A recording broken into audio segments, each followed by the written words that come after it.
زندگی میں ہمیشہ حلال کھائیں، حلال کمائیں اور حلال استعمال کریں.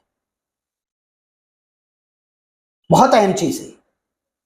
حلال کھائیں گے تو اس کی وجہ سے آپ کی زندگی میں برکتیں آئیں گی.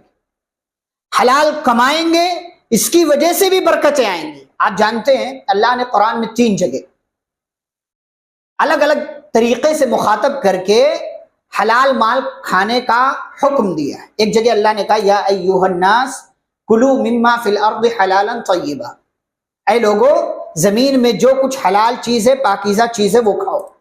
اچھا، یہاں اللہ نے لوگوں کو مخاطب کیا اور کہا، کیا کہا؟ حلال کھاؤ.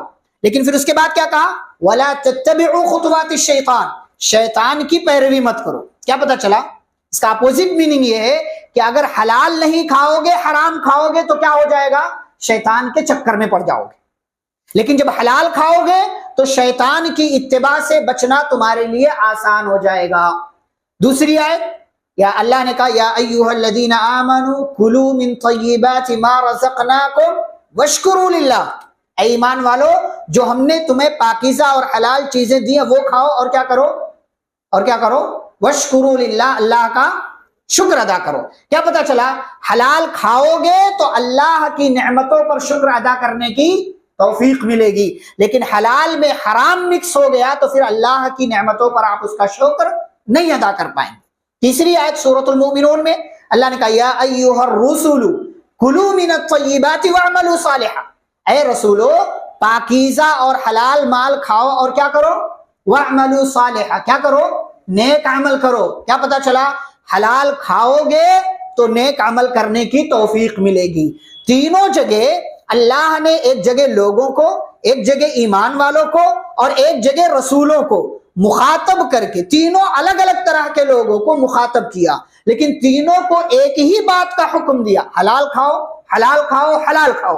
لیکن تینوں جگہ رزلٹ الگ الگ بیان کیا. ایک جگہ کہا کہ حلال کھاؤ، شیطان کی پیروی نہ کرو. ایک جگہ کہا حلال کھاؤ، اللہ کا شکر ادا کرو. ایک جگہ کہا حلال کھاؤ اور نیک عمل کرو. کیا پتا چلا کہ انسانی زندگی میں حلال مال کی اتنی اہمیت ہے کہ انسان کے اعمال کا، اچھائی برائی کا دار و مدار اسی پر ہے. آپ حلال کمائیں گے، حلال کھائیں گے، اچھا کام کرنے کی توفیق ملے گی. آپ حرام کمائیں گے، حرام کھائیں گے تو آپ کو اچھے کام کرنے کی توفیق نہیں ملے گی. اسی لیے پیارے نبی صلی اللہ علیہ وسلم نے کیا کہا؟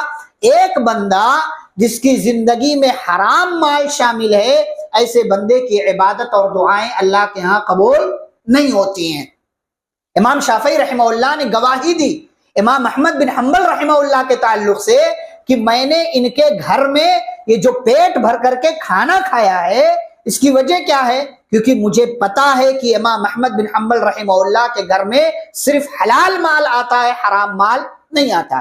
آج ہمارے ہاں دیکھیں کوئی دعوت دے دے تو بنا یہ سوچے سمجھے کہ اس کا مال حلال ہے کہ حرام ہے پہنچ جاتے ہیں.